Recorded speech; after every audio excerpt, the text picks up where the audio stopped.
Telugu Desam party వ్యవస్థాపకులైనటువంటి Shri Nandamuri Taraka Ramarao గారి ప్రియపుత్రుల్లో ఒకరైనటువంటి మన బాలయ్య బాబు వారి నుంచి సంక్రమించినటువంటి కేవలం అభినయ కళ మాత్రమే కాదు, ఒక యాక్టింగ్ అనేదే కాదు, ప్రజాసేవని కూడా పుణికి పుచ్చుకొని హిందూపూర్ నియోజకవర్గం నుంచి ముచ్చటగా 3వసారి ఎంపికైనటువంటి మన ధీరుడు, మన యోధుడు ఎన్ని హ్యాట్రిక్ విజయాలు అందించారు, ఎన్ని చిత్రాల్లో మనకి తన యొక్క సామర్థ్యాన్ని చూపారో మనకు తెలియందే కాదు.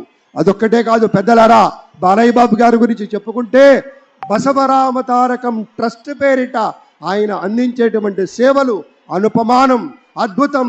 క్యాన్సర్ వ్యాధితో బాధపడుతున్నటువంటి అనేక మంది ఆర్తుల్ని రక్షించడం కోసం బసవ తారకం ట్రస్ట్ పక్షాన విశేషమైనటువంటి రీతిలో సేవలు అందిస్తున్న బాలయ్య బాబుకి జై.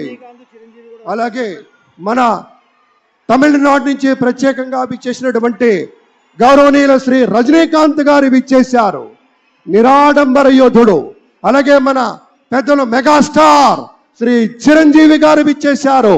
స్వాగతం పలుకుతాం గట్టిగా మన మెగాస్టార్ చిరంజీవి గారికి. అద్భుతం. ఆత్మీయ ఆలింగనాల నడుమ సహేతుకమైన సప్రమాణికమైనటువంటి రీతిలో ఆ విరయం చూడండి మన రజనీకాంత్ గారిది. ఎంత ఎత్తుకెదిగినటువంటి గొప్ప కళాకారుడు అయినా కూడా ఒదిగి ఉండేటువంటి ఆ మహనీయులందరికీ స్వాగతం పలుకుతూ